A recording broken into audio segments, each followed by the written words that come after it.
Hello traders, good evening. இன்றைக்கி நம்மளோட market அனாலிசிஸை வழக்கம் போலே நம்ம 4 செக்மெண்ட்டாக பிரிச்சிருக்கோம். ஈரான் அமெரிக்கா நடுவில் ஒரு சூப்பரான ஒரு பாசிட்டிவான டெவலப்மெண்ட் நடந்திருக்கு. அதன் காரணமாக க்ரூட் ஆயிலோட விலை வந்திருக்கு, கோல்டு ப்ரைஸஸ் பயங்கரமாக ஏறி இருக்கு. ஆனால் இன்னமும் கூட 1-2 விஷயம் இந்த டீல் முடியறதுக்கு இடைஞ்சலாக இருக்குமோன்ற ஒரு சந்தேகத்தை எழுப்பியிருக்கு. அதை பற்றி டீட்டெயிலாக ஃபஸ்ட்டு செக்மெண்ட்டில் பார்த்துருவோம்.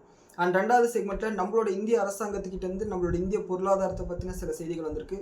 அதனால் எந்த கம்பெனிஸ் லாபம் அடைய போகிறாங்கன்னு சொல்லிட்டு பார்த்துருவோம். அண்ட் 3வது செக்மெண்ட்டில் நம்மளோட போஸ்ட் மார்க்கெட் அனாலிசிஸ். இந்த சிஐஎஸ் க்ளோசிங் காரணமாக பார்த்திங்கன்னா இன்றைக்கி சில குழப்பங்கள் இருந்திருக்கு. ஆனால் சில முன்னேற்றங்களையும் நம்மளால் பார்க்க முடியுது. அதனால் மறுபடியும் இந்த ஆப்ஷன்ஸ் ட்ரேடிங்கில் நம்மளால் நார்மலாக பண்ண முடியுமா அப்படின்ற ஒரு நம்பிக்கையும் நமக்கு கொடுக்குது. அதை பற்றி டீட்டெயிலாக பார்த்துருவோம். ரொம்ப குறிப்பாக காப்பரோட விலை மறுபடியும் ஏற ஆரம்பிச்சிருக்கு. அதாவது ரீசெண்டாக இந்த ஜனவரி மாதம் போன ஆல் டைம் ஹைக்கு மறுபடியும் போயிருக்கு. அதன் காரணமாக எந்த கம்பெனிஸ் அதை நெகட்டிவாக இம்பேக்ட் பண்ணுன்றதை பற்றி பார்த்துருவோம். அண்ட் 4வது செக்மெண்ட்டில் ஸ்டாக் ஸ்பெசிஃபிக் நியூஸ் பார்க்க போகிறோம். கிட்டத்தட்ட 50 கம்பெனிஸ் பற்றின செய்திகள் இருக்குது. ஆனால் நான் என்ன பிளான் பண்ணியிருக்கேன்னா, இந்த வீடியோவில் வெறும் 20 கம்பெனிஸ் பற்றின செய்திகள் இருக்கும். நாளைக்கு காலையில் ப்ரீ மார்க்கெட் ரிப்போர்ட்டில் பார்த்தோம்னா பாக்கி இருக்கக்கூடிய கம்பெனிஸ் பற்றின செய்திகளை நான் உங்களுக்கு அப்டேட் பண்ணிடுறேன். இந்த Q1 நம்பர்ஸ் முடிகிற வரையும் நம்பர் ஆஃப் கம்பெனிஸோட செய்திகள் அதிகமாக இருக்கிறதுனால முதல்ல ஒரு செட் ஆஃப் கம்பெனிஸ் இந்த போஸ்ட் மார்க்கெட் ரிப்போர்ட்லேயே சொல்லி முடிச்சுட்டு அண்ட் மிச்சம் இருக்கக்கூடிய கம்பெனிஸை மறுநாள் காலையில் சொல்லிடலாம்னு சொல்லிட்டு பிளான் பண்ணியிருக்கேன். ஸோ இந்த வீடியோவை பாருங்கள். இந்த வீடியோவில் இருக்கக்கூடிய தகவல்கள் உங்களோட ட்ரேடிங் ஆர் இன்வெஸ்டிங் யூஸ்ஃபுல்லாக இருக்குன்னு உங்களுக்கு தோணுச்சுன்னா இந்த வீடியோக்கு ஒரு லைக் கொடுங்க. அண்ட் இந்த வீடியோ பற்றின உங்களோட கருத்துக்களை கீழே கமெண்ட்ஸில் பதிவிடுங்க. அதை பார்த்து நானும் தெரிஞ்சுக்கிறேன். அண்ட் நேற்று நம்மளோட வீடியோக்கு ஒரு கமெண்ட் வந்திருந்தது. ஒரு நண்பர் ஒருத்தர் கமெண்ட் பண்ணியிருந்தாரு, சார் நீங்கள் சொன்னதுனால கேஸ்ட்ரால் பிடிசி மாதிரி டிவிடெண்ட் கொடுக்கக்கூடிய கம்பெனிஸை நான் வாங்கிட்டேன் அப்படின்ற மாதிரி அவர் கமெண்ட் பண்ணியிருந்தார். ஆக்சுவலாக பார்த்தீங்கன்னா அப்படி வாங்கக்கூடாது. என்னென்னா, டிவிடெண்ட் கொடுக்கக்கூடிய கம்பெனிஸை அவங்க டிவிடெண்ட் கொடுக்குறாங்கன்றதுக்காக வாங்கவே கூடாது. காரணம் என்னென்னா, இப்போ டிவிடெண்ட் அனௌன்ஸ் பண்ணிட்டாங்க. அவங்களோட எக்ஸ் டேட் அன்னைக்கு இந்த எவ்வளோ ரூபா டிவிடெண்ட் கொடுக்க போகிறாங்களோ அந்த ரூபா ஷேர் ப்ரைஸில் கழிஞ்சிடும். அதனால் உங்களுக்கு எந்த விதமான லாபமுமே கிடையாது. நீங்கள் ஐடிஆர் ஃபைல் பண்ணக்கூட ஷெட்யூல் கேபிட்டல் கெயின்ஸில் பார்த்தீங்கன்னா இந்த போனஸ் இந்த டிவிடெண்ட் காரணமாக 3 மாதத்துக்குள்ளார உங்களுக்கு லாஸ் ஏற்பட்டிருந்தா அதை தனியாக ஃபைல் பண்ணுங்கன்னு சொல்லிட்டு தனியாக ஒரு செக்ஷனே கொடுத்துருப்பாங்க. ஸோ அதில் உங்களுக்கு லாபமே கிடையாது. டிவிடெண்ட் கொடுக்கக்கூடிய கம்பெனி எதனால் நான் செலக்ட் பண்ணுறேன்னா, இப்போ எனக்குன்னு ஒரு ஃப்ரேம் ஒர்க் இருக்குது. உதாரணத்துக்கு ஒரு நல்ல கம்பெனி ரெகுலராக டிவிடெண்ட் கொடுக்குறாங்க. அவங்க ஒரு 10% 20% டவுன் ஆகிருக்காங்க ரீசெண்ட் ஐலேருந்து. அதுக்கான காரணம் ஒன்று ப்ராடர் மார்க்கெட் கரெக்ஷனாக இருக்கலாம். இந்த வெஸ்ட் ஏஷியா கிரைசிஸில் ஒரு குறிப்பிட்ட கம்பெனி சார்ந்த பிரச்சனை கிடையாது, அந்த மாதிரி இருக்கலாம். ஒரு சிஸ்டமேட்டிக் ரிஸ்க்காக இருக்கலாம், அதனால் விழுந்திருக்கலாம். அதே மாதிரி ஏதாவது ஒரு சின்ன நெகட்டிவான விஷயம், அதாவது 100க்கு 85 மார்க் நல்ல மார்க் தான். ஆனால் 85 மார்க் எடுத்த குழந்தைங்க அப்பா அம்மா அடிப்பாங்க இல்லையா, நல்ல மார்க் தானே 85 மார்க் அப்படின்னு சொல்லிட்டு விடலாம். அந்த மாதிரி சின்ன நெகட்டிவான விஷயத்துக்கு பயங்கரமாக மார்க்கெட் ஓவர் ரியாக்ட் பண்ணி அடிச்சிருக்கும். அதாவது நம்ம ஏற்கனவே சொல்லியிருக்கோம் இல்லையா, market is a pendulum. It swings between extreme optimism to extreme pessimism. அந்த இடைப்பட்ட காலத்தில் 2 இன்டர்வலுக்கு நடுவில் நம்ம பணத்தை போட்டு பணத்தை எடுக்கணும், அதுதான் கேம். ஸோ அந்த மாதிரி இருக்கும்போது நம்ம இன்வெஸ்ட் பண்ணுவோம். இப்படி இன்வெஸ்ட் பண்ணும்போது அந்த எக்ஸ்பெக்டட் ரிட்டர்ன் அது 10%, 20%, 30%. இப்போ வேதாந்தால நான் இன்வெஸ்ட் பண்ணுறது காரணம் டிமர்ஜர் அந்த கான்செப்ட் தான். ஸோ இந்த மாதிரி ஏதோ ஒரு காரணத்துக்காக நம்ம இன்வெஸ்ட் பண்ணும்போது அது நடக்கிறதுக்கு 1 வருஷம் கூட ஆகலாம், 2 வருஷம் கூட ஆகலாம். அந்த இடைப்பட்ட காலத்தில் நமக்கான வெயிட்டிங் சார்ஜஸ் தான் டிவிடெண்ட். புரியுதுங்களா? அந்த வெயிட்டிங் சார்ஜஸ் 2% கொடுக்குறாங்களா, 5% கொடுக்குறாங்களா, அது கம்பெனியை பொறுத்து. சில கம்பெனிஸில் சுத்தமாக டிவிடெண்டே கொடுக்க மாட்டாங்க. அந்த கம்பெனியில் நமக்கு வெயிட்டிங் சார்ஜஸே கிடையாது. நம்ம எந்த நம்பிக்கையில் அந்த கம்பெனியில் வெயிட் பண்ணுறது? ஒரு உதாரணத்துக்கு சொல்கிறேன். ஒரு கம்பெனி ரெகுலராக ஒரு 2% டிவிடெண்ட் தராங்கன்னு வச்சுக்கோங்களேன். அடுத்த ஒரு 50 வருஷம் அந்த கம்பெனி ஏறவே இல்லைனா கூட நம்ம போட்ட போனால் நமக்கு டிவிடெண்டாகவே இருக்கும். அட்லீஸ்ட் சேவிங்ஸ் அக்கௌண்ட்டில் பணத்தை வச்ச மாதிரி ஈக்குவலாக இருக்கும். புரியுதுங்களா? நான் அந்த மாதிரி நிறைய கம்பெனிஸை நான் யூஸ் பண்ணியிருக்கேன். REC லிமிடெட், அதாவது ரூரல் எலக்ட்ரிஃபிகேஷன் கார்பரேஷன், இப்போலாம் 300-400 ரூபா பக்கத்தில் இருக்குது. அப்போ 2020-21 காலகட்டத்தில் 100 ரூபா இருக்கும்போது அந்த கம்பெனியில் இன்வெஸ்ட் பண்ணி இந்த மாதிரி அந்த விஷயத்தை அனுபவிச்சிருக்கேன். ஒன்று இந்த டிவிடெண்ட் கிடைக்கும், 2வது நம்ம எதிர்பார்க்குற கேபிட்டல் அப்ரிசியேஷன் கிடைக்கும், அண்ட் 3வது இதை ஃப்ளெச் பண்ணிவிட்டு நமக்கு எஃப்என்டோ மார்ஜினாக கிடைக்கும். அதன் மூலிமா நம்ம மாதத்துக்கு 1% எடுத்தால் கூட வருஷத்துக்கு 12% ஆகிடுச்சு, 10% வச்சுக்கோங்களேன். ஸோ இந்த மாதிரி ஏகப்பட்ட கம்பெனிஸ், ரூரல் எலக்ட்ரிஃபிகேஷன் கார்பரேஷன், OFSS எல்லாம் 3000 ரூபா இருக்கும்போது 7%, 6% dividend yield. Castrol India 5% dividend yield. PTC இப்போ இருக்கிற இந்த 23 ரூபா எடுத்துகிட்டு பார்த்தா கூட 5% dividend yield. ITC 5% dividend yield. வேதாந்தால ஏகப்பட்ட டிவிடெண்ட் ஈல்டு. வேதாந்தால நான் அவங்க டிமர்ஜ் ஆக போகிறாங்கன்றது 2024 ஸ்டார்டிங்லேயே சொல்லிட்டாங்க, 23 எண்டிங்கில் சொல்லிட்டாங்க. அப்பத்துலேருந்து பார்த்தீங்கன்னா கிட்டத்தட்ட 20% மேலே டிவிடெண்டே கொடுத்துருப்பாங்க. நான் வந்து அதனோட கேபிட்டல் அப்ரிசியேஷனாக 50% எனக்கு லாபம் வந்ததுக்கப்புறம் எக்ஸிட் ஆனேன். ஷேர் ப்ரைஸ் 50% ஏறதுக்கப்புறம் எக்ஸிட் ஆனேன். அதில் வந்து இந்த 2 வருஷ காலகட்டத்தில் நான் F&Oவில் ஒரு லாபம் சம்பாதிச்சிருப்பேன். இந்த மாதிரி சுற்றி பல வகையில் நமக்கு லாபம் வரும். நம்மள மாதிரி ஒரு ரீட்டைல் ட்ரேடர் சும்மா யாரோ ஒருத்தர் ஏதோ ஒரு ஷேர் சொல்கிறாங்கன்னு சொல்லிட்டு கண்மூடித்தனமாக வாங்கிட்டு அதான் அந்த சந்தானம் காமெடி இருக்குல்ல, சங்கீத ஸ்வரங்கள் அப்படின்னு சொல்லிட்டு ஒருத்தர் இப்படி பார்த்துட்டே இருப்பாங்க. அந்த மாதிரி வெயிட் பண்ணிட்டு இருக்க முடியாது.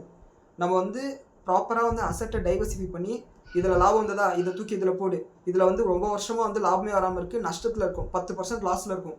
ஆனால் இன்னொரு பக்கம் HDFC பேங்க் ஒரு 20-30% ஏறுறதுக்கு வாய்ப்பு இருக்குது, அங்கே போடு, HDFC 2% டிவிடெண்ட் கொடுக்குறான். இந்த மாதிரி மாற்றிக்கிட்டே இருக்கணும். இந்த மாதிரி பண்ணும்போது நம்மளோட வின்னிங் ப்ராபபிலிட்டி வந்து அதிகமாகும். இதுதான் விஷயம். நான் ஒரு குறிப்பிட்ட கம்பெனி வந்து வாங்குங்கன்னு சொல்லிட்டு சஜஷன் கொடுக்கக்கூடாது, அது சட்டப்படி தப்பு. காரணம் என்னன்னா, நான் வந்து செபி ரிஜிஸ்டர்ட் அனலிஸ்ட் கிடையாது. அப்படி ஆகிறதுக்கு இன்னும் சில மாதங்கள் ஆகும். அப்படி ஆனதுக்கப்புறம் நான் ரெக்கமெண்டேஷன் கொடுக்குறேன். அப்போ கூட டார்கெட் இதுதான், ஸ்டாப் லாஸ் இதுதான், இந்த கம்பெனியை நான் இதுக்காக தான் வாங்க சொல்கிறேன்னு சொல்லிட்டு நான் கிளியரான ஒரு ரிப்போர்ட்டை கொடுக்கணும். அப்போ தான் அது வந்து கரெக்டான சஜஷனாக இருக்கும். அதுக்கு இன்னும் சில மாதங்கள் ஆகும். ஆனால் அது வரையும் வந்து உங்களுக்கு நான் இந்த மாதிரி காமனான கான்செப்ட், மார்ஜின் ஆஃப் சேஃப்டி, நம்ம ஸ்டாக் மார்க்கெட் ஃபண்டமெண்டல் கோர்ஸ் எடுக்கிறோம்ல, அந்த மாதிரி செய்திகளை வந்து எஜுகேஷனல் பர்பஸ்க்காக நான் சொல்லலாம்.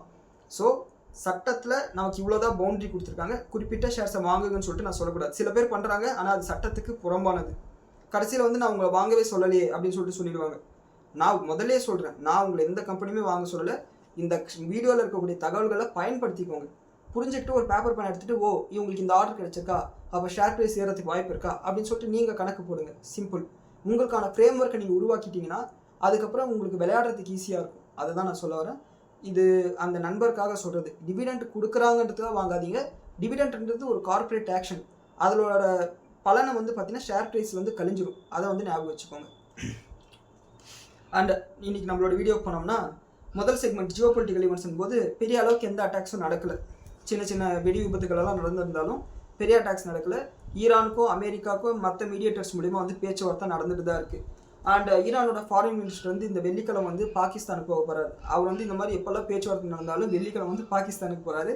அண்ட் இன்னொரு பக்கம் நேற்று ஒரு பாசிட்டிவான அப்டேட் என்னன்னா, அமெரிக்கா ஈரானோட IRGCக்கு சார்ந்த ஒரு ஏர்லைன் கம்பெனி, ஏவியேஷன் கம்பெனி மேலே போட்டிருந்த சாங்ஷன்ஸை எடுத்துட்டாங்க.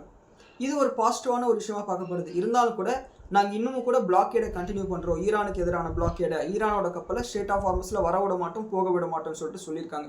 இதை வந்து நோட் பண்ண வேண்டியதாக இருக்குது. இருந்தாலும் கூட ஒரு பாசிட்டிவான ஒரு டெவலப்மெண்ட் இருக்குன்னு சொல்லிட்டு நம்ம பார்க்கலாம். அண்ட் இப்போதைக்கு வந்து பேச்சுவார்த்தை போயிட்டு தான் இருக்குது. அண்ட் அப்படி இருந்தாலும் கூட நேற்று ஏமனில் இருக்கக்கூடிய ஹவுதீஸ் வந்து சவுதி அரேபியாவோட ஒரு ஆயில் டேங்கரை அடிச்சிருக்காங்க. பதிலுக்கு இவங்களும் வந்து சில அட்டாக்ஸ் பண்ணியிருக்காங்க. இன்னைக்கு காலையில் ஸ்டேட் ஆஃப் ஹார்மஸில் ஒரு ஆயில் டேங்கர் வந்து வெடி விபத்துக்கு உள்ளாகி இருக்குன்னு சொல்லிட்டு அப்டேட் பண்ணியிருக்காங்க. அண்ட் இந்த ஹவுதீஸ் பண்ண அட்டாக்னால ரெட்சியில் இந்த ஷிப்பிங் டிரான்ஸ்போர்ட்ன்றது மிகப்பெரிய அளவுக்கு சரிஞ்சிருக்கு. யாருமே போகிறதுக்கு தயங்குறாங்க அந்த வழியாக. அண்ட் இதெல்லாம் இப்படி இருக்கும்போது இஸ்ரேலோட IDF வந்து நேற்று ஹெஸ்புல்லா மேலே அட்டாக் பண்ணியிருக்காங்க. அதாவது இந்த பேச்சுவார்த்தை நடக்கக்கூடாதுன்றதுக்கு யாரெல்லாம் என்னென்ன பண்ணணுன்றாங்களோ அதெல்லாம் பண்ணிட்டு இருக்காங்க. ஒரு பக்கம் ஹெஸ்புல்லா, இன்னொரு பக்கம் இஸ்ரேல், இன்னொரு பக்கம் ஹவுதீஸ்ன்னு சொல்லிட்டு கலாபினான்னு சொல்லிட்டு சண்டை இழுத்துட்டு இருக்காங்க. அண்ட் இருந்தாலும் கூட இன்னைக்கு ஈவினிங் மேலே வந்து இன்னைக்கு ஆஃப்டர்நூன் மேலே வந்து அப்டேட் என்னன்னா, ஈரான், ஓமன் 2 பேருமே சேர்ந்து ஒரு டெம்பரவரியான ஹார்மஸ் அக்ரிமெண்ட்டுக்கு வந்து முடிவு பண்ணியிருக்காங்க. இன்ட்ரீம் அக்ரிமெண்ட், இதுக்கான ஃப்ரேம் ஒர்க் வந்து ரெடி பண்ணிட்டாங்க. இதில் என்ன சொல்கிறாங்கன்னா, அடுத்த 60 நாளைக்கு வந்து ஷிப்ஸை வந்து டிரான்சிட் பண்ணலாம். அண்ட் இதுக்கு வந்து இன்னும் ஈரானோட செக்யூரிட்டி கவுன்சில், அதாவது சுப்ரீம் லீடர் கிட்ட அப்ரூவல் வாங்கலை அப்படின்ற மாதிரி அவங்க அப்டேட் பண்ணியிருக்காங்க. இந்த பிளான் படி எந்த ஒரு கப்பல் போனாலும் அதில் 7% அளவுக்கு கப்பம் கட்டணும், டோல் கட்டணும். உதாரணத்துக்கு ஒரு லாரியில் வந்து 1 கோடி ரூபாய் மதிப்புள்ள சரக்கு போகுதுன்னு வச்சுக்கோங்களேன். இப்போ எங்கள் வீட்டு முன்னாடி போகுதுன்னு வச்சுக்கோங்களேன். நான் முன்னாடி ஒரு கேட்டை போட்டு அந்த 1 கோடியில் 7%, 7 லட்சத்தை எனக்கு கொடுன்னு சொன்னால் அது எவ்வளோ பெரிய அநியாயமாக அராஜகமாக இருக்கும். அதை வந்து பண்ண போகிறாங்க. இதுக்கு அமெரிக்கா ஒத்துப்பாங்களான்றது ஒரு கேள்விக்குறியாக தான் இருக்குது. ஏன்னா இதுக்கு ஒத்துக்கிட்டாங்கன்னா இது ட்ரம்ப்போட தோல்வியாக அங்கே US எலெக்ஷன்ஸில் வந்து ரிஃப்ளெக்ட் ஆகும், எதிர்கட்சிகள் அதை யூஸ் பண்ணுவாங்க. ஸோ இந்த ஒரு இக்கனாவும் இருக்குது. ஒருவேளை ட்ரம்ப் இதை ஒத்துக்கிறதுக்கு வாய்ப்பு இருக்குது. காரணம் என்னென்னா, ஏகப்பட்ட அமெரிக்கன் நியூஸஸ் எல்லாம் பார்த்தீங்கன்னா, நியூஸ் ரிப்போர்ட்ஸ் எல்லாம் பார்த்தோம்னா அமெரிக்காவோட லாங் ரேஞ்ச் மிசைல்ஸோட இருப்பு ஸ்டாக் பைல் வந்து கம்மியாகிட்டே இருக்குது அப்படின்ற மாதிரி ரிப்போர்ட் பண்ணியிருக்காங்க. அதுக்கு வந்து பிரசிடென்ட் ட்ரம்ப் வந்து ஒரு விஷயத்த சொல்லியிருக்காரு. இந்த மாதிரி மிசைல்ஸ் கம்மியாக இருக்குன்னு சொல்கிறதெல்லாம் பொய்யான தகவல், இதெல்லாம் வந்து நாட்டுக்கு துரோகம் பண்ணுற மாதிரியான விஷயம். இது வந்து சொல்கிறவங்கள மிகப்பெரிய அளவுக்கு ஜெயில் தண்டனை கிடைக்கிறதுக்கு வாய்ப்பு இருக்குது அப்படின்ற மாதிரி சொல்லியிருக்காங்க. அண்ட் ஈரானோட பிரசிடென்ட் பெசஸ்கியன் என்ன ஸ்டேட்மெண்ட் பண்ணியிருக்காருன்னா, முன்ன இருந்த மாதிரி இல்லை, இப்போல்லாம் சுப்ரீம் லீடர் கிட்ட பேசவே முடியல அப்படின்ற மாதிரி ஒரு ஸ்டேட்மெண்ட் பண்ணியிருக்காரு. இது எதுக்கு இவர் இப்போ இப்படி சொல்கிறாரு அப்படின்ற மாதிரி இருக்குது. ஸோ இன்னமும் கூட ஒரு முடியுமா முடியாதா அப்படின்ற ஒரு சந்தேகத்தோடு தான் எல்லாருமே காத்துட்ருக்கோம். வெயிட் பண்ணி பார்க்கலாம். மேபி இந்த வீக்கெண்டுக்குள்ளார ஒரு அப்டேட் வரலாம். அண்ட் இதுதான் இப்போதைக்கு ஜியோ பொலிட்டிக்கலாக இருக்கக்கூடிய விஷயங்கள். ரெண்டாவது, நம்மளோட இந்திய பொருளாதாரத்தை பற்றி நம்மளோட அரசாங்கம் சொன்ன விஷயங்கள் வந்து பார்த்தோம்னா, நித்தி ஆயோக் வந்து என்ன சொல்லியிருக்காங்கன்னா, இந்தியாவில் வயசானவங்களை பார்த்துக்கிறதுக்காக நம்ம வந்து ஒரு கேரிங் செக்டாரை வந்து உருவாக்கணும் அப்படின்னு சொல்லியிருக்காங்க.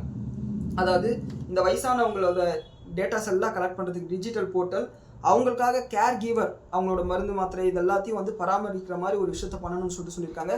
இதன் மூலிமா வந்து ஓல்டேஜ் ஹோம்ஸ் எல்லாம் வச்சிருக்கிறவங்களுக்கு ஏதாவது நிதி உதவி கொடுக்கறதுக்கு வாய்ப்பு இருக்குது. இதை வந்து நோட் பண்ணிக்கோங்க. அண்ட் அடுத்து, சிவில் ஏவியேஷன் மினிஸ்டர் என்ன சொல்லியிருக்காருன்னா, சில ரூமர்ஸ் வந்து போயிட்டு இருக்கு.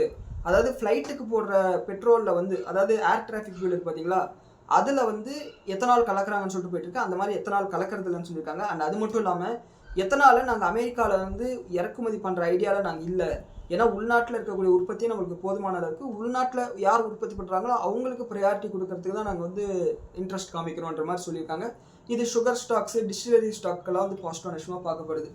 அண்ட் லோக்சபாவில் டாக்ஸேஷன் அப்புறம் மற்ற லாஸோட அமெண்ட்மெண்ட் பில்லை வந்து பாஸ் பண்ணிட்டாங்க. இதன் காரணமாக இனிமேல் எந்த எலக்ட்ரானிக் பேமெண்ட் மெத்தட்ஸ் வந்து ஃப்ரீ அப்படின்னு சொல்லிட்டு கவர்மெண்ட்டால் டைம் டு டைம் வந்து அப்டேட் பண்ண முடியும். அதுக்கான வழிவகை வந்து இந்த அமெண்ட்மெண்ட்டில் பண்ணியிருக்கிறதா வந்து சொல்லியிருக்காங்க. ஸோ கூடிய சீக்கிரமே வந்து டிரான்சாக்ஷன்ஸ்க்கெல்லாம் இவ்வளோ சார்ஜஸ் இல்லை அப்படின்ற மாதிரி ஸ்டேட்மெண்ட்ஸ் கவர்மெண்ட் கிட்ட அடிக்கடி வரதுக்கு வாய்ப்பு இருக்குது.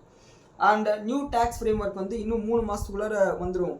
ஆனால் இப்போ மைனிங் செக்டாரில் இருக்கக்கூடிய கம்பெனிஸ் வந்து நீங்கள் பை ப்ராடக்ட் ஏதாவது ஏற்றுமதி பண்ணாலும் அதையும் நீங்கள் ரிப்போர்ட் பண்ணணும்னு சொல்லியிருக்காங்க. உதாரணத்துக்கு ஜிங்கை தோண்டி எடுக்கும்போது அதை ப்ராசஸ் பண்ணும்போது பை ப்ராடக்டாக சில்வர் கிடைக்கும். இப்போது சில்வரோட சேல்ஸ் எவ்வளோன்றதை வந்து ரிப்போர்ட் பண்ணணும் கவர்மெண்ட்டுக்கு, அந்த மைனிங் கம்பெனிஸ்ன்னு சொல்லியிருக்காங்க. இது மைனிங் கம்பெனிஸ்க்கு ஒரு சின்ன ஒரு ரெகுலேட்டரி ஒரு விஷயமா இருக்கும். அதாவது இது வேறையா அப்படின்ற மாதிரி இருக்கும். அண்ட் அடுத்து, நம்மளோட கேபினெட் மினிஸ்ட்ரியில் இன்னொரு விஷயத்தையும் சொல்லியிருக்காங்க. 23,731 கோடி ரூபா ஒதுக்கியிருக்காங்க. எதுக்குன்னா பயோகேஸ் ப்ரொடக்ஷன் ஸ்கீமுக்காக. அதாவது இந்த இயற்கையாக இருக்கக்கூடிய மாட்டு சாணம் இதில் எல்லாம் வந்து பார்த்தீங்கன்னா பயோகேஸை உற்பத்தி பண்ணலாமா அப்படின்ற ஒரு ஸ்கீம் போயிட்டுருக்கு. இதுக்கான காரணம் வந்து வெஸ்ட் ஏஷியா கிரைசிஸ் தான். ஈவன் நம்மளோட சாக்கடை தண்ணி எல்லாம் போகுது பார்த்தீங்களா, அதை கரெக்டாக வந்து வேஸ்ட் வாட்டர் மேனேஜ்மெண்ட் பண்ணாலே அதுலேருந்து பயோகேஸ் உற்பத்தி பண்ணலாம். நம்மளால் இதை +2லேயே படிச்சிருக்கோம். ஸோ அந்த மாதிரி நடக்கிறதுக்கு கிட்டத்தட்ட 23,731 கோடி ரூபாய் வந்து சென்ட்ரல் கவர்மெண்ட் வந்து அலோகேட் பண்ணியிருக்காங்க. இது ஒரு பாசிட்டிவ் விஷயமாக பார்க்கப்படுது நம்மளோட இந்திய பொருளாதாரத்துக்கு. அண்ட் அடுத்து 3வது செக்மெண்ட் நம்மளோட போஸ்ட் மார்க்கெட் அனாலிசிஸ்க்கு வந்தோம்னா, இந்த க்ளோசிங் ஆக்ஷன் சிஸ்டமோட சில அப்டேட்ஸ் இருக்குது. என்னென்னா இதில் ஒரு சின்ன இம்ப்ரூவ்மெண்ட் பார்க்க முடியுது. கடந்த 3 நாளாக வந்து ப்ரீமியம்ஸ் வந்து க்ளோசிங் கிட்ட வர இன்க்ரீஸ் ஆகிட்டே போயிருந்தது. அதாவது மண்டே வந்து அந்தளவுக்கு இன்க்ரீஸ் ஆகலை. ஆனஸ்ட்டாக சொல்லணும்னா மண்டே அந்தளவுக்கு இன்க்ரீஸ் ஆகலை. அண்ட் டியூஸ்டே வந்து பயங்கரமாக இன்க்ரீஸ் ஆச்சு. ஏதோ ஒரு ஈவெண்ட் இருக்கிற மாதிரி அந்த க்ளோசிங். நேற்றும் அதே ஒரு ப்ரைஸ் ஆக்ஷன் தான் நம்ம பார்த்தோம். ஆனால் இன்றைக்கி வந்து நிஃப்டி ரொம்ப ரேஞ்ச் பவுண்டாக இருந்த காரணமாக என்னன்னு தெரியல. ஈவன் பேங்க் நிஃப்டியில் கூட அந்த அளவுக்கு ப்ரீமியமோட எக்ஸ்பேன்ஷன் வந்து நம்மளால் பார்க்க முடியல. ஐவி வந்து இன்க்ரீஸ் ஆகலை. ஸோ இது ஒரு பாசிட்டிவான விஷயம். அண்ட் க்ளோசிங் கூட பார்த்தோம்னா 3:15 3:30 மணி அந்த சிஏஎஸ் க்ளோசிங் கம்பேர் பண்ணோம்னா திங்கக்கிழமை 184 பாயிண்ட் அளவுக்கு கேப் அப்பில் க்ளோஸ் ஆச்சு. நேற்று அதாவது செவ்வாய்க்கிழமை வந்து 152 பாயிண்ட் அளவுக்கு கேப் அப்பில் க்ளோஸ் ஆச்சு. நேற்று 54 பாயிண்ட் அளவுக்கு கேப் அப்பில் க்ளோஸ் ஆச்சு. அண்ட் இன்னைக்கு வெறும் 8 பாயிண்ட் அளவுக்கு தான் கேப் அப்பில். இது வந்து ஃப்ளாட் அப்படின்னே கூட நம்ம சொல்லலாம். நம்ம இதை பற்றி நேற்றே சொன்னது தான். இப்போ வந்து டிஐஎஸ் என்ன பண்ணுவாங்கன்னா, இந்த 3.15க்கு என்ன ப்ரைஸில் க்ளோஸ் ஆச்சோ, உதாரணத்துக்கு ஹெவி வெயிட்ஸ் ரிலையன்ஸ் இண்டஸ்ட்ரீஸு, அதுக்கப்புறம் ஹெச்டிஎஃப்சி பேங்க்கு, ஐசிஐசி பேங்க், இந்த மாதிரி ஹெவி வெயிட் ஸ்டாக்ஸ் இருக்கும். நிஃப்டியோட முதல் 10 கம்பெனியை மிகப்பெரிய அளவுக்கு பை ஆர்டர் போட்டாங்கன்னா அதை வச்சே வந்து மேனேஜ் பண்ணிட முடியும். ஸோ இந்த மாதிரி ரொம்ப நாளைக்கு பண்ண முடியாது. ஆனால் ரீட்டைல் பார்ட்டிசிபேஷன் வந்தே ஆகணும். அதுதான் இதுக்கான முடிவு. ஆனால் ரீட்டைலுக்கு காரணம் என்ன, இந்த ஆப்ஷன் சிஸ்டத்தில் பங்கேற்றுக்கும் காரணம் என்ன? இப்போ எனக்கு வந்து ஒரு 1000 ரூபாய் ஷேர் வந்து ஒரு 950 ரூபா கொடுக்குறாங்கன்னா நான் வந்து கோட் பண்ணலாம். எந்த லாபமும் இல்லாமல் ரீட்டைல் இன்வெஸ்டர் அவ்வளோ ரிஸ்க் எடுத்து அன்னோன் ப்ரைஸில் வந்து கோட் பண்ணணுன்ற அவசியம் இல்லை. ஸோ வெயிட் பண்ணி தான் பார்க்கணும். அண்ட் இன்றைக்கும் வந்து பார்த்தோம்னா சென்செக்ஸில் வந்து கிட்டத்தட்ட 169 பாயிண்ட் அளவுக்கு கேப் அப்பில் தான் க்ளோஸ் ஆகிருக்கு. ஆனால் இருந்தாலும் கூட யாராவது லாஸ்ட் மினிட்ல வந்து இந்த லாட்ரி சிஸ்டம் மாதிரி நேற்று லாட்ரி அடித்த மாதிரி செவ்வாய்க்கிழமை லாட்ரி அடித்த மாதிரி வாங்கலான்னு முயற்சி பண்ணியிருந்தாங்கன்னா மிகப்பெரிய அளவுக்கு லாஸ்ட்டில் வந்து இருந்திருப்பாங்க. காரணம் வந்து ஒரு 450லேருந்து 500 பாயிண்ட் அளவுக்கு இருந்தது ஏடிஎம் ப்ரீமியமே. ஈவன் கால் ஆப்ஷனே வந்து பார்த்தீங்கன்னா ஏடிஎம் கால் ஆப்ஷன் வந்து 200லேருந்து 250 பாயிண்ட்ஸ் பக்கத்தில் இருந்தது. ஆனால் எண்ட் ஆஃப் தி டேல வெறும் 169 பாயிண்ட் தான் ஏறிறதுனால ஈவன் ஏடிஎம்மே வாங்கியிருந்தா கூட அவங்களால லாபம் சம்பாதிச்சிருக்க முடிஞ்சிருக்காது. ஸோ இதனால ஏகப்பட்ட பேர் லாஸ் ஆயிருப்பாங்க. ஸோ அதனால தான் சொல்கிறது, மார்க்கெட்டில் கம்ப்ளீட்டாக எந்த சிக்னலும் இல்லை. கண்ணை கட்டிக்கிட்டு நம்ம வண்டி ஓட்டுவோமா, ஓட்ட மாட்டோம். அந்த மாதிரி தான் இப்போ இருக்குது மார்க்கெட்டில். ஒரு ஒரு மாதம் ஆகும்னு சொல்லிட்டு நான் எதிர்பார்த்தேன். ஆனால் பார்த்தா ஒரு வாரம் 10 நாளே நமக்கு வந்து ஒரு கிளாரிட்டி கிடைச்சிடும்னு சொல்லிட்டு தான் எனக்கு தோணுது. ஏன்னா இன்றைக்கி இந்த நிஃப்டியில் இருக்கக்கூடிய ப்ரைஸ் ஆக்ஷன், அதே மாதிரி தீட்டா டிகே, ஐவி ஏறாமல் இருந்தது, இதெல்லாம் பார்க்கும்போது ஒரு சின்ன நம்பிக்கை வருது. ஸோ பார்க்கலாம் என்ன நடக்குதுன்னு. ஏன்னா நம்ம தொடர்ந்து ஏகப்பட்ட ரூல்ஸ் அண்ட் ரெகுலேஷன் மாறினதை வந்து பார்த்துருக்கோம். அதை தாண்டி தான் நம்ம ட்ரேட் பண்ணி ஓரளவுக்கு டீசெண்டான ப்ராஃபிட் எடுத்துகிட்டு தான் வரும். ஸோ இதையும் நம்ம கடந்து போவோம் அப்படின்ற நம்பிக்கை எனக்கு இருக்குது. வெயிட் பண்ணி பார்க்கலாம். அண்ட் இன்னைக்கு நிஃப்டியோட ப்ரைஸ் ஆக்ஷனுக்கு வந்தோம்னா காலையில் 70 பாயிண்ட் அளவுக்கு கேப் அப் ஓப்பன் ஆச்சு. இது நேற்று 3.25 க்ளோசிங்கோட கம்பேர் பண்ணும்போது. அண்ட் இன்னைக்கு நாள் ஃபுல்லாகவே வந்து ஒரு ரேஞ்ச் பவுண்டாக தான் இருந்தது. ஒரு 50 பாயிண்ட்குள்ளார தான் இந்த மொத்த ப்ரைஸ் ஆக்ஷனுமே இருந்தது. அண்ட் நாள் இறுதியில் வந்து 11 பாயிண்ட் அளவுக்கு கேப் அப்பில் வந்து க்ளோஸ் ஆயிருக்கு. இது வந்து சிஐஎஸ் க்ளோசிங்கோட நான் சொல்கிறது. 11 பாயிண்ட் கேப் அப்பில் க்ளோஸ் ஆயிருக்கு. கிட்டத்தட்ட 24,636 வந்து க்ளோஸ் ஆயிருக்கு. ஸோ இதுதான் நிஃப்டியோட ப்ரைஸ் ஆக்ஷன். இன்றைக்கி ஓவராலாக கன்சால்டேட் ஆகிருந்தது. அண்ட் பேங்க் நிஃப்டியில் ஒரு நல்ல பாசிட்டிவிட்டியை நம்மளால் பார்க்க முடிஞ்சது. அண்ட் அட்வான்ஸ் டிக்ளைன் ரேஷியோ எடுத்துக்கிட்டோன்னா மொத்தம் 3300 கம்பெனியில் 1:1 1667 கம்பெனிஸ் பாசிட்டிவும் 1672 கம்பெனிஸ் வந்து நெகட்டிவான ட்ரேடே முடிஞ்சிருக்கு. And auto sector, IT sector வந்து 1% அளவுக்கு இருந்திருக்கு. நேற்று ஆட்டோ செக்டார் வந்து 1.5% அளவுக்கு பாசிட்டிவ் இருந்தது. அண்ட் பேங்க் நிஃப்டி நான் சொன்ன மாதிரி 0.5% அளவுக்கு பாசிட்டிவ் வந்தது. அண்ட் கோல்டுக்கு வந்து 2 நல்ல விஷயம் வந்திருக்கு. ஒன்று, இந்த ஈரான் அமெரிக்காவுடனான பேச்சுவார்த்தை வந்து பாசிட்டிவான டெவலப்மெண்ட்ஸ் நோக்கி போயிட்டுருக்கு. ஸ்டேட் ஆஃப் ஹார்மஸில் மேனேஜ் பண்ணுவாங்களா, ஒரு இன்ட்ரீம் அக்ரிமெண்ட் வரதுக்கு வாய்ப்பு இருக்குன்ற மாதிரி ஒரு நம்பிக்கை வந்துட்டுருக்கு. அதன் காரணமாக கோல்டு ப்ரைஸஸ் ஏறி இருக்குது. இன்னொன்று என்னென்னா, நேற்று ஈவினிங் வந்து அமெரிக்காவோட ஏடிபி நான் ஃபார்ம் எம்ப்ளாய்மெண்ட் சேஞ்ச் வந்து வந்தது. அண்ட் இதில் வந்து ஜாப் அடிஷன் எவ்வளோ இருக்குன்னு சொல்லிட்டு பார்க்கும்போது வெறும் 44,000 பேருக்கு தான் புதுசாக வேலை கிடைச்சிருக்கு. இது போன வாரம் வந்து 98,000 பேராக இருந்தது. எஸ்டிமேட் கூட வந்து 65,000 பேருக்கு வேலை கிடைக்கும் அப்படின்ற மாதிரி இருந்தது. லோ ஜாப் அடிஷன்ன்றது இன்னும் நிறைய பேருக்கு வேலை இல்லை, இப்போ இன்ட்ரெஸ்ட் ரேட் ஏற்றக்கூடாதுன்னு சொல்லிட்டு ஃபெடரல் ரிசர்வ் வந்து யோசிக்க வைக்கும். இதுவும் ஒரு பாசிட்டிவ் விஷயம். ஆனால் இப்போதைக்கு எஃப்ஓஎம்சி மீட்டிங் இல்லை, செப்டம்பரில் தான் வரப்போகுதுன்றதுனால இது அந்தளவுக்கு நம்ம முக்கியத்துவம் கொடுக்க வேண்டிய அவசியம் இல்லை. வெயிட் பண்ணி பார்த்துக்கலாம்.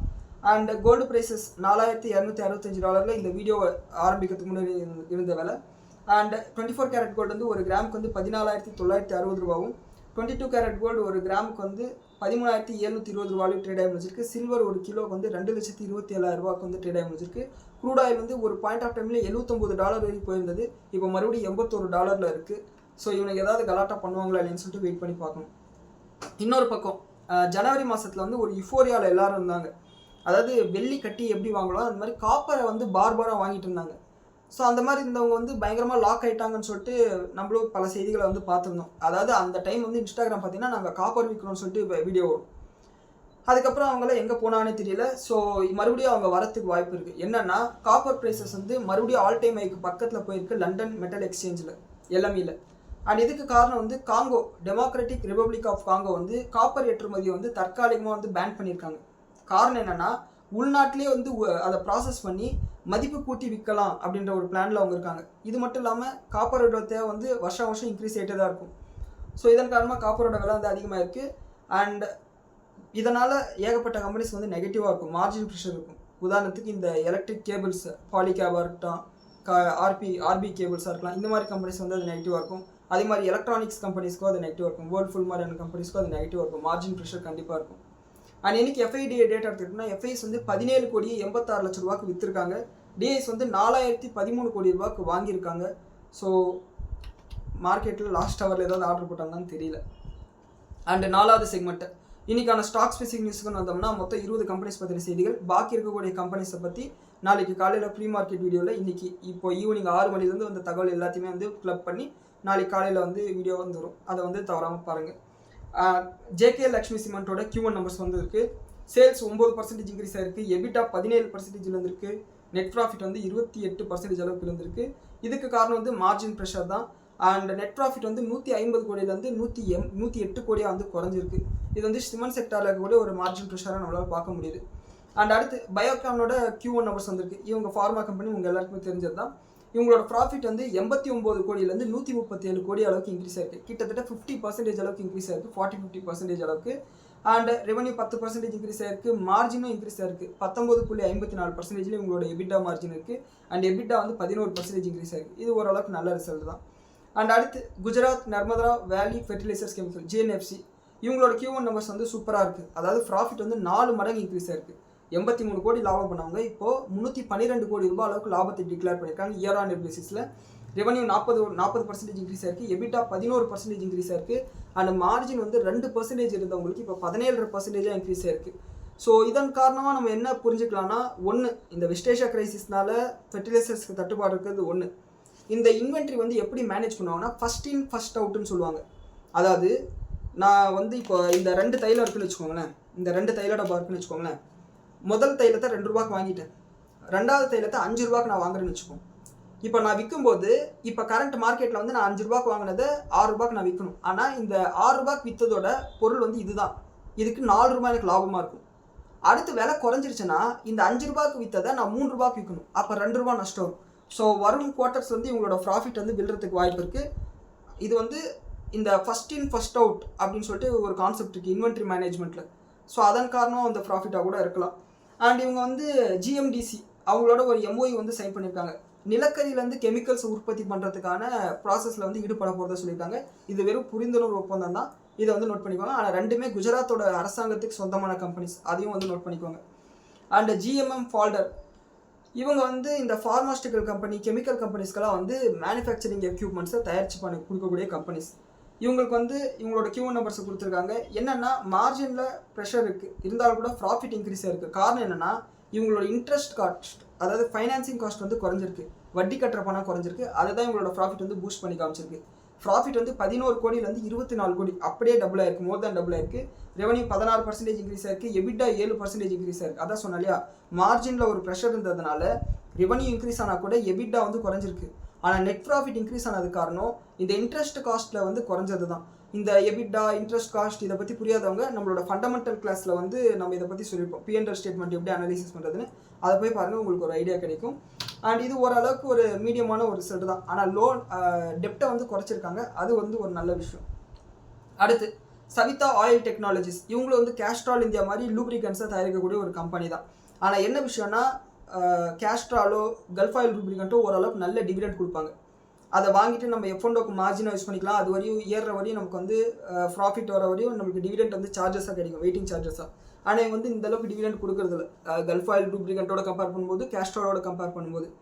அண்ட் என்ன மேட்டர்னா இவங்களோட Q1 நம்பர்ஸ் வந்து சூப்பராக வந்திருக்கு, 60 கோடியிலேருந்து 290 கோடி. அதே கான்செப்ட் தான், இந்த தைலத்தை வச்சு சொன்ன பார்த்தீங்களா, இந்த இன்வென்ட்ரியில் ஃபர்ஸ்ட் இன் ஃபர்ஸ்ட் அவுட் மாதிரி கணக்கு போட்டு பண்ணியிருக்காங்க. அண்ட் இந்த க்ரூட் ஆயிலோட விலை வந்து இன்க்ரீஸ் ஆனது வரும் குவார்ட்டர்ஸில் தான் வந்து நம்மளுக்கு தெரிய ஆரம்பிக்கும். இப்போ வாங்க இந்த க்ரூட் ஆயிலோட விற்கிற விலை வந்து எவ்வளோ இருக்குன்றது பொறுத்து தான் உங்களோட நம்பர்ஸ் வந்து தெரிய ஆரம்பிக்கும். அண்ட் ரெவன்யூ 50% இன்க்ரீஸ் ஆயிருக்கு, எபிட்டாவும் 5 மடங்கு இன்க்ரீஸ் ஆயிருக்கு, மார்ஜின் வந்து 6% வந்து 24.25% அளவுக்கு இன்க்ரீஸ் ஆயிருக்கு. இது ஓரளவுக்கு நல்ல ரிசல்ட், அதனால தான் ஷேர் ப்ரைஸ் போட்டு ஏற்றிருக்காங்க. அண்ட் அடுத்து பிபி ஃபின்டெக், இவங்க ஷேர் வந்து பார்த்தோம்னா எனக்கு ஐபிஓட கிடைச்சது, அப்போ 2020-21 காலகட்டத்தில் கிடைச்சது. நான் வந்து லிஸ்டிங் ஏஜென்சி வித்துட்டேன். இப்போயும் கூட வந்து அந்த கிட்டத்தட்ட ஐபிஓட ப்ரைஸ்லேயே தான் ட்ரேட் ஆகிட்டு இருக்கு. இவங்களோட ப்ராஃபிட் வந்து அப்படியே டபுள் ஆயிருக்கு, 85 கோடியிலேருந்து 163 கோடி இன்க்ரீஸ் ஆயிருக்கு, கிட்டத்தட்ட 90% அளவுக்கு இன்க்ரீஸ் ஆயிருக்கு. ரெவன்யூ 40% இன்க்ரீஸ் ஆயிருக்கு, மார்ஜின் வந்து 2.5%லேருந்து 7% அளவுக்கு இன்க்ரீஸ் ஆயிருக்கு. அதாவது இவங்களோட எக்ஸ்பெண்டிச்சர் வந்து குறைச்சிருக்காங்க. அண்ட் இவங்களோட இன்சூரன்ஸ் ப்ரீமியம் கலெக்ஷன் வந்து பார்த்தோம்னா 41% அளவுக்கு இயர் ஆன் இயர் பேசிஸில் வந்து இன்க்ரீஸ் ஆயிருக்கு. இது ஓரளவுக்கு நல்ல ரிசல்ட் தான். அண்ட் கொஹான்ஸ் லைஃப் சயின்ஸ், இவங்களோட ரிசல்ட் வந்து கொஞ்சம் வீக்காக தான் இருக்குது, இருந்தாலும் ஷேர் ப்ரைஸ் இன்றைக்கி 2% அளவுக்கு ஏறி இருக்குது. நான் ஏன் 2 வீடியோவாக இந்த ஸ்டாக் ஸ்பெசிஃபிக் நியூஸ் சொல்லணும்னு முடிவு பண்ணேன்னா, இந்த கொஹான்ஸ் வந்து நேற்று நைட்டு 10 மணிக்கு வந்த ரிசல்ட் இது, அதை வந்து நம்ம சொல்ல முடியாது. அதனால இன்றைக்கி மார்க்கெட்டில் ரிசல்ட் வீக்காக இருக்குது அப்படின்ற மாதிரி யாராவது விற்றுருக்கலாம், இல்லை ரிசல்ட் என்ன வந்துச்சா இல்லையான்னு தெரியாமல் கூட யாராவது இருந்திருக்கலாம். அதனால தான் வந்து இந்த 6 மணிக்கு மேலே வர செய்திகளை வந்து இன்னொரு வீடியோ வந்து முடிச்சிட்டோம்னா நாளைக்கு நம்மளோட ஹோம்ஒர்க் இந்த வீடியோக்கான கண்டென்ட் வந்து கம்மியாக இருக்கும். ஸோ இதனால் வந்து அந்த 2 செய்திகளையும் நம்மளால் கவர் பண்ணிட முடியும், அதனால தான். அண்ட் இதுக்கு காரணம் என்னென்னா, இவங்க வீக்கான ரிசல்ட் கொடுத்து கூட மார்க்கெட் இன்றைக்கி இவங்களை 2% ஏற்றினது காரணம்னா மோசமான காலகட்டம் முடிஞ்சிடுச்சுன்னு சொல்லிட்டு மார்க்கெட் நினைக்குது. காரணம் வந்து ரீசெண்டாக, அதாவது மே மாதத்தில் வந்து இவங்களோட MD and CEO புதுசாக ஒருத்தர் அப்பாயின்ட் பண்ணாங்க, ஒஹரா அப்படின்றவங்க. அவர் வந்து இதுக்கு முன்னாடி சிப்லா, டாக்டர் ரெட்டிலெல்லாம் வேலை செஞ்சிருக்காரு. இந்த கம்பெனியை டேர்ன் அரவுண்ட் பண்ணிடுவார் அப்படின்ற ஒரு நம்பிக்கை இருக்குது. அதனால தான் அப்போ அவரோட அப்பாயின்மெண்ட் அப்போவே ஷேர் ப்ரைஸ் பயங்கரமாக ரியாக்ட் ஆச்சு. நான் கூட ஒரு சின்ன தொகைக்கு வந்து இந்த ஷேரை வந்து வாங்கி வச்சுருக்கேன், எனக்கு வந்து இந்த கம்பெனியில் ஹோல்டிங் இருக்குது. ஸோ இதனால தான் வந்து வீக்கான ரிசல்ட் வந்தாலும் கூட ஷேர் ப்ரைஸ் இன்க்ரீஸ் ஆயிருக்கு. வரும் குவார்ட்டர்ஸில் இவங்க நல்லா பெர்ஃபார்ம் பண்ணுறதுக்கு வாய்ப்பு இருக்குது. இவங்களோட Q1 நம்பர்ஸ்ன்னு பார்த்தோம்னா, போன வருஷம் ஜூன் குவார்ட்டரில் 49 கோடி அளவுக்கு லாபம் பண்ணாங்க. இப்போ 24 கோடி அளவுக்கு லாஸை டிக்ளேர் பண்ணியிருக்காங்க. அண்ட் ரெவன்யூ 23% குறைஞ்சிருக்கு, மார்ஜின் வந்து 0.5% விழுந்திருக்கு 24%. என்னை பொறுத்தவரை என்னென்னா, இவங்க விற்காத ஸ்டாக்ஸ் எல்லாம் வந்து எக்ஸ்பென்ஸ்னு சொல்லிட்டு காமிச்சு முடிச்சிருக்கலாம், அது ஒன்று காரணமாக இருக்கலாம். ஸோ வெயிட் பண்ணி பார்க்கலாம் அடுத்த குவார்ட்டர்ஸில் இவங்க எப்படி பர்ஃபார்ம் பண்ணுறாங்கன்னு சொல்லிட்டு. மார்க்கெட்டு கூட அந்த எக்ஸ்பெக்டேஷன் தான் இன்றைக்கி 2% ஏற்றிருக்கு. அண்ட் அடுத்து ஃபேஸ்டெக் டிஜிடெக், இவங்களை பற்றி நம்ம பல செய்திகளை பார்த்துருந்தோம். ரீசெண்டாக இந்த பேட்டரி எனர்ஜி ஸ்டோரேஜ் சிஸ்டத்துக்கான அந்த எக்ஸ்போ நடந்ததுலேயே அதில் கூட ஏகப்பட்ட எம்ஓஎஸ் சைன் பண்ணாங்க. இவங்க சோலார் எனர்ஜி செக்மெண்ட்டில் ஒர்க் பண்ணக்கூடிய ஒரு கம்பெனி. அண்ட் இவங்களோட ப்ராஃபிட் வந்து விழுந்திருக்கு, ப்ராஃபிட் இன்க்ரீஸ் ஆயிருக்கு. ஆனால் மார்ஜினில் ஒரு ப்ரெஷர் இருக்குது. காரணம் என்னென்னா இந்த ரா மெட்டீரியல் காஸ்ட்டில் இந்த வெஸ்ட் ஏஷியா கிரைசிஸ்னால இன்க்ரீஸ் ஆனது தான். அண்ட் அதனால் இன்றைக்கி ஷேர் ப்ரைஸ் வந்து 7% அளவுக்கு இருந்திருக்கு. ஆனால் இவங்களுக்கு ஏகப்பட்ட எம்ஓஐ வந்து சைன் பண்ணியிருக்காங்க. பேட்டரி எனர்ஜி ஸ்டோரேஜ் சிஸ்டத்துக்கு மிகப்பெரிய ஒரு மார்க்கெட் வந்து ஓப்பன் ஆக போகுது. ஸோ வரும் நாட்களில் இவங்க நல்லா பர்ஃபார்ம் பண்ணுறதுக்கு வாய்ப்பு இருக்குது. இவங்களோட ப்ராஃபிட் 54 கோடியிலேருந்து 61 கோடிக்கு 13% இன்க்ரீஸ் ஆயிருக்கு. ஆனால் சேல்ஸ் வந்து கிட்டத்தட்ட 51% இன்க்ரீஸ் ஆயிருக்கு. ஆனால் சேல்ஸ் 51% இன்க்ரீஸ் ஆகி ப்ராஃபிட் வெறும் 13% இன்க்ரீஸ் ஆனது காரணம் வந்து மார்ஜினில் ஒரு ப்ரெஷர் இருக்கிறது தான். ஸோ அந்த மார்ஜின் ப்ரெஷர் இந்த வெஸ்ட் ஏஷியா கிரைசிஸ் முடிஞ்ச உடனே வந்து கிளியர் ஆகிடும்னு சொல்லிட்டு நம்ம நம்பலாம். அப்படியே கிளியர் ஆகலைன்னா கூட இவங்க வந்து இவங்களோட கஸ்டமர்ஸ் கிட்ட விலையை வந்து ஏற்ற போகிறாங்க. That's it. So long Ranil இது வந்து ஒரு நல்ல கம்பெனி தான், ஏன்னா பேட்டரி எனர்ஜி ஸ்டோரேஜ் சிஸ்டத்தில் இவங்க ப்ளே பண்ணுறதுனால. அண்ட் அடுத்து இ-கிளர்க்ஸ் சர்வீசஸ், அதாவது இவங்க வந்து ஒரு பிபிஓ பிஸ்னஸ் பண்ணுறாங்க. இந்துஸ்தான் குளோபல் இருக்காங்களா அந்த மாதிரி. இவங்களோட ப்ராஃபிட் வந்து இயர் பிசினஸில் 16% இன்க்ரீஸ் ஆயிருக்கு. ரெவன்யூ 23% இன்க்ரீஸ் ஆயிருக்கு. எபிட்டா வந்து 18% அளவுக்கு இன்க்ரீஸ் ஆயிருக்கு. மார்ஜின் 23% மெயின்டைன் பண்ணுறாங்க. நல்ல ரிசல்ட் தான். ஆனால் நம்மளோட ஃபண்டமெண்டல் கிளாஸில் சொன்னோம் பார்த்தீங்களா, இவங்களோட பிஸ்னஸ் சைக்கிளோட இறுதி கட்டத்தில் இருக்காங்க. இவங்க வந்து இவங்களோட ப்ராடக்டை ரீஇன்வென்ஷன் பண்ணணும். அப்படி இல்லைன்னா இவங்க வந்து out of order, out of fashion ஆகிடுவாங்க. ஸோ அதனால் இந்த கம்பெனி, அதே மாதிரி இந்துஸ்தான் குளோபல் சொல்யூஷன்ஸ் அந்த மாதிரி கம்பெனிஸில் இருக்கிறவங்க, HGS அந்த மாதிரி கம்பெனியில் இருக்கிறவங்க வந்து நோட் பண்ணிக்கோங்க இதை. அண்ட் அடுத்து பேர் கிராப் சயின்ஸ், இவங்க வந்து இந்த செடிகளுக்கெல்லாம் பூச்சிக்கொல்லி மருந்து அந்த மாதிரி விஷயங்களை விற்கக்கூடிய கம்பெனி. அக்ரிகல்ச்சர் செக்டார் இருக்காங்க. இவங்களோட சேல்ஸ் குறைஞ்சிருக்கு, மார்ஜின் இன்க்ரீஸ் ஆயிருக்கு. சேல்ஸ் குறைஞ்சதுக்கு என்ன காரணம்னு சொல்லிட்டு நம்ம எல்லாருக்குமே தெரியும். காரணம் வந்து இந்த பருவமழை பொய்த்து போயினதுனால அக்ரிகல்ச்சர் செக்டாரே கொஞ்சம் தொய்வோட தான் இருந்தது முதல் ஒரு 2-3 மாதம். அண்ட் இவங்களோட ப்ராஃபிட் வந்து 15% இன்க்ரீஸ் ஆயிருக்கு. ரெவன்யூ 4% குறைஞ்சிருக்கு. எபிட்டா 6% அளவுக்கு இன்க்ரீஸ் ஆயிருக்கு. மார்ஜின் வந்து 2% அளவுக்கு இன்க்ரீஸ் ஆயிருக்கு. 18லேருந்து 20% இன்க்ரீஸ் ஆயிருக்கு. இது ஓரளவுக்கு நல்ல ரிசல்ட் தான். என்னதான் சேல்ஸ் குறைஞ்சிருந்தாலும் ப்ராஃபிட் வந்து இன்க்ரீஸ் ஆயிருக்கு. அண்ட் அடுத்து வாரி ரினியூவபிள் டெக்னாலஜிஸ், இவங்களுக்கு வந்து ஒரு ஆர்டர் கிடச்சிருக்கு. இது வந்து ஒரு இபிசி கான்ட்ராக்ட் தான். என்னென்னா இவங்களோட ஒரு சொந்த subsidiary company Solaris horizon energy private limited, இவங்க கிட்ட இருந்து 210 மெகாவாட் இந்த சோலார் பவர் பிளான்ட்டை உருவாக்கி கொடுக்கக்கூடிய ஒரு ஆர்டர் இது. ஸோ இது அவங்களே கொடுத்துக்கிட்ட ஒரு ஆர்டர், அவ்வளோதான். அடுத்து ஸ்டெர்லைட் டெக்னாலஜிஸ், இவங்களுக்கு வந்து $210 மில்லியன் மதிப்புள்ள ஆப்டிக்கல் ஃபைபர் கேபிள்ஸை சப்ளை பண்ணக்கூடிய ஒரு லாங் டேர்ம் கான்ட்ராக்ட் வந்து கிடச்சிருக்கு. இது இவங்களுக்கு பாசிட்டிவான விஷயம். அண்ட் அடுத்து அரபிந்தோ ஃபார்மா, இவங்களோட Q1 நம்பர்ஸ் கொடுத்துருக்காங்க. ப்ராஃபிட் சூப்பராக இருக்குது. 28% அளவுக்கு இன்க்ரீஸ் ஆயிருக்கு. மோஸ்ட் ஆஃப் த ஃபார்மா கம்பெனிஸில் வந்து நம்ம வந்து ஒரு மார்ஜின் ப்ரெஷரை பார்த்தோம். ஆனால் இந்த பயோகான், அரவிந்தோ ஃபார்மா வரையான மார்க்கெட்டுக்கு ரொம்ப கம்மியாக தெரிஞ்ச கம்பெனிஸ்க்கு வந்து பார்த்திங்கன்னா நல்ல ரிசல்ட்டே கொடுத்துருக்காங்க ஓரளவுக்கு. அண்ட் இவங்களோட மார்ஜின் வந்து 20லேருந்து 23% அளவுக்கு இன்க்ரீஸ் ஆயிருக்கு. ரெவன்யூ 16% இன்க்ரீஸ் ஆயிருக்கு. எபிட்டா 17% இன்க்ரீஸ் ஆயிருக்கு. ப்ராஃபிட் 28% இன்க்ரீஸ் ஆயிருக்கு. ப்ராஃபிட்டில் இந்த அளவுக்கு அப்டிக் வந்தது காரணம் ரெவன்யூ கம்பேர் பண்ணது மார்ஜினில் இருக்கக்கூடிய எக்ஸ்பேன்ஷன் தான். இதை நோட் பண்ணிக்கோங்க. அதாவது Biocon, Aurobindo pharma, Alembic pharma, கோயன்ஸ் லைஃப் சயின்ஸ் இந்த மாதிரி நல்ல கம்பெனிஸ் வந்து ஃபார்மா செக்டரில் இருக்காங்க. குறிப்பிட்ட சில கம்பெனிஸ்லேயே வந்து ஈசல் பூச்சி மாதிரி போய் விழலாம். அதை வந்து ஒரு சின்ன ரிக்வஸ்ட்டாக சொல்கிறேன். அட்வைஸ் பண்ணுற அளவுக்கு நான் பெரிய ஆள் இல்லை, ரிக்வஸ்ட்டாக சொல்கிறேன். அண்ட் ரொம்ப சிம்பிள், ஒரு ட்ரேடர்ன்றவங்க ஒரு பிஸ்னஸ்மேன் மைண்ட் செட்டோடு இருக்கணும். ஒரு பிஸ்னஸ்மேன் எப்படி யோசிப்பானா, கழுதையை விற்கிறியா குதிரையை விற்கிறியா அது எனக்கு முக்கியம் இல்லை, எனக்கு தேவை லாபம் அப்படின்னு சொல்லுவாங்க. அதாவது மார்க்கெட்டிங்கில் ஒரு சேயிங் இருக்குது, do whatever bring the sales அப்படின்னு சொல்லுவாங்க. ஸோ அவ்வளோதான் கான்செப்ட். எந்த கம்பெனியை வாங்கினேன்னா விற்றா என்ன, நம்மளுக்கு லாபம் வரும் தெரிஞ்சால் அதில் போகணும், நஷ்டம் வரும் தெரிஞ்சால் அதில் எக்ஸிட் ஆகணும். அவ்வளோதான் மேட்டர். முடிஞ்ச வரைக்கும் வந்து லாபத்துக்கான ப்ராபபிலிட்டி இன்க்ரீஸ் பண்ணணும். That's it. அண்ட் அடுத்து அயான் எக்ஸ்சேஞ்ச், இவங்களோட பிஸ்னஸ் வந்து ரொம்ப சிம்பிள். இந்த வேஸ்ட் வாட்டரை ரிஃபைன் பண்ணுறது, இந்த மாதிரியான பிஸ்னஸ், வாட்டர் மேனேஜ்மெண்ட் பிஸ்னஸ், அந்த வாட்டர் வியாபாரம் இருக்காங்க அந்த மாதிரியான பிஸ்னஸ் மாடல் இருக்கக்கூடிய கம்பெனி. அண்ட் மார்ஜின் ப்ரெஷர் வந்து இந்த கம்பெனியில் இருக்குது. ராகேஷ் ஜுன்ஜுன்வாலா இந்த கம்பெனியில் ஷேர் ஹோல்டராக இருந்தார். இப்போ நான் அவர் இறந்ததுக்கப்புறம் நான் அவரோட ஹோல்டிங்ஸ் அந்தளவுக்கு ஃபாலோ பண்ணுறதில்ல. அவரோட போர்ட்ஃபோலியோவில் அப்போ இருந்த கம்பெனி இப்போ இருக்கா இல்லையான்னு எனக்கு தெரியல. ஸோ இதுக்கான காரணம் வந்து பார்த்தீங்கன்னா மார்ஜின் ப்ரெஷர், அதே மாதிரி இன்ட்ரெஸ்ட் காஸ்ட்டும் இன்க்ரீஸ் ஆயிருக்கு, அதர் இன்கமும் குறைஞ்சிருக்கு. எல்லா பக்கமும் அடி, மார்ஜின் குறைஞ்சிருக்கு, இன்ட்ரெஸ்ட் காஸ்ட் அதிகமாக இருக்குது, அதர் இன்கம் குறைஞ்சிருக்கு, 3 பக்கமும் அடி. அதனால் இவங்களோட ப்ராஃபிட் வந்து 90% குறைஞ்சிருக்கு. அதாவது 30,000 ரூபாய் சம்பளம் வாங்குறவங்க 3,000 ரூபாய் சம்பளம் வாங்கினா எப்படி இருக்கும், அந்த மாதிரி 48 கோடி லாபம் சம்பாதிச்சவங்க 4 கோடி தான் இப்போ லாபத்தை வந்து ரிப்போர்ட் பண்ணியிருக்காங்க. ரெவன்யூ 20% இன்க்ரீஸ் ஆயிருக்கு. அண்ட் எபிட்டா வந்து 49% குறைஞ்சிருக்கு. அண்ட் மார்ஜின் வந்து 10.25%லேருந்து 4.5% குறைஞ்சிருக்கு. ஸோ இதை வந்து நோட் பண்ணிக்கோங்க. இது ஒரு வீக்கான ரிசல்ட் தான். ஆனால் லாங் டேர்மில் இவங்களோட ஃபண்டமெண்டலாக கூடிய பிஸ்னஸ் மாடல் வந்து பார்த்தீங்கன்னா வாட்டர் ட்ரீட்மெண்ட், வேஸ்ட் வாட்டர் ட்ரீட்மெண்ட்ன்றது எல்லாரும் பண்ணிதாகணும். இன்னும் கூட சுற்றுச்சூழலை வந்து பாதுகாக்கணுன்ற எண்ணம் எல்லாருக்குமே வர வர இந்த செக்மெண்ட் வந்து நல்ல பிஸ்னஸ் இருக்குது, நல்ல எதிர்காலம் இருக்குது. அண்ட் அடுத்து டைம் டெக்னோபிளாஸ்ட். இவங்களோட பிஸ்னஸ் என்னன்னா, இந்த பெரிய பெரிய ட்ரம்மெல்லாம் இருக்குது பார்த்தீங்களா, கெமிக்கல்ஸ் எல்லாம் வரும் பார்த்தீங்களா, அந்த ட்ரம்மை உற்பத்தி பண்ணக்கூடிய கம்பெனி இவங்களோட ரிசல்ட் சூப்பராக இருக்குது. அண்ட் இப்போதைக்கு வந்து இதை வாட்ச் லிஸ்ட்டில் போட்டு வச்சுக்கோங்க. வேடிக்கை பாருங்கள், ஓரளவுக்கு இந்த கம்பெனி பழகினதுக்கப்புறம் நீங்கள் வாங்கலாம். என்னன்னா இவங்களோட ப்ராஃபிட் வந்து 22% இன்க்ரீஸ் ஆயிருக்கு, ரெவன்யூ வந்து 25% இன்க்ரீஸ் ஆயிருக்கு, எபிட்டா 15% இன்க்ரீஸ் ஆயிருக்கு, மார்ஜின் 13% மெயின்டைன் பண்ணுறாங்க. இதெல்லாம் மறைமுகமாக இருக்கக்கூடிய பிஸ்னஸஸ், B2B பிஸ்னஸஸ். இது கண்ணுக்கு தெரியாது, ஆனால் பயங்கரமான லாபம் இருக்கக்கூடிய பிஸ்னஸ். இதை நோட் பண்ணிக்கோங்க. அண்ட் அடுத்து பேர்ல் குளோபல் இண்டஸ்ட்ரீஸ். இவங்க வந்து ஒரு டெக்ஸ்டைல் கம்பெனி, டெக்ஸ்டைல் மேனுஃபேக்சரிங் பண்ணி எக்ஸ்போர்ட் பண்ணக்கூடிய கம்பெனி. இந்த ரீசெண்டாக இந்த ஃப்ரீ ட்ரேட் அக்ரிமெண்ட்ஸ், பிரிட்டனோட போட்ட சீட்டா அண்ட் யூரோப்பியன் யூனியன் போட்ட ஃப்ரீ ட்ரேட் அக்ரிமெண்ட், இப்போ அமெரிக்காவோட ஒரு டீலை போட்டோம்னா, இந்த மாதிரி டீல் நடக்கும்போது இவங்களுக்கு பாசிட்டிவாக இருக்கும். இவங்களோட ப்ராஃபிட் வந்து 51% இன்க்ரீஸ் ஆயிருக்கு, 65லேருந்து 99 கோடியாக இன்க்ரீஸ் ஆயிருக்கு இயர் ஆன் இயர் பேசிஸில். ரெவன்யூ 24% இன்க்ரீஸ் ஆயிருக்கு, எபிட்டா 46% இன்க்ரீஸ் ஆயிருக்கு. அண்ட் மார்ஜின் வந்து 10.25% மெயின்டைன் பண்ணுறாங்க. குறிப்பாக வந்து போனஸ் இஷ்யூ அனௌன்ஸ் பண்ணியிருக்காங்க 1:1. போனஸ் இஷ்யூன்றது ஒன்றுமே கிடையாது, எக்ஸ்ட்ராவாக ஒரு ஷேர் வந்து கொடுப்பாங்க. ஃபேஸ் வேல்யூ வந்து 10 ரூபா ஷேருக்குன்னா 10 ரூபா இன்னொரு ஃபேஸ் வேல்யூ வந்து உங்களுக்கு அப்படியே கிடைக்கும். இது ஸ்பிளிட்னா 10 ரூபா இருக்கக்கூடிய ஃபேஸ் வேல்யூவோ 5 ரூபாவோ இல்லை வந்து 2 ரூபாவோ 5 ஷேராக பிரித்து கொடுப்பாங்க, அவ்வளோதான். இதில் பெருசாக உங்களுக்கு மாற்றங்களெல்லாம் எதுவும் வரப்போகிறது கிடையாது. இந்த ஷேர் ப்ரைஸ் குறையிறதுனால இன்னும் ஷேர்ஸை வாங்கி விற்கிறது ரொம்ப ஈஸியாக இருக்கும். உதாரணத்துக்கு நியூலாண்ட் லேபார்டரிஸ், அந்த ஃபார்மா கம்பெனி சொல்லி தான் நேற்று, அவங்களோட ஷேர் ப்ரைஸ் வந்து 20,000 ரூபா. நான் என்ன மாதிரி ஒரு சாதாரண ரீட்டைல் ட்ரேடர் வந்து ஒரு குறிப்பிட்ட கம்பெனியில் 20,000 ரூபா ஒரே ஒரு ஷேர் கொடுத்து வாங்க மாட்டேன். காரணம், நாளைக்கு அது எனக்கு செட் ஆகலைன்னா அட்லீஸ்ட் பாதியாச்சு விற்றுட்டு வேறு இடத்துல அதை டைவெர்ட் பண்ணி அந்த லாஸை வந்து பிரேக் ஈவன் பண்ணணும்னு நினைப்பேன். ஒருவேளை என்னோட இன்வெஸ்ட்மெண்ட் டிசிஷன் தப்பாக போச்சுன்னா.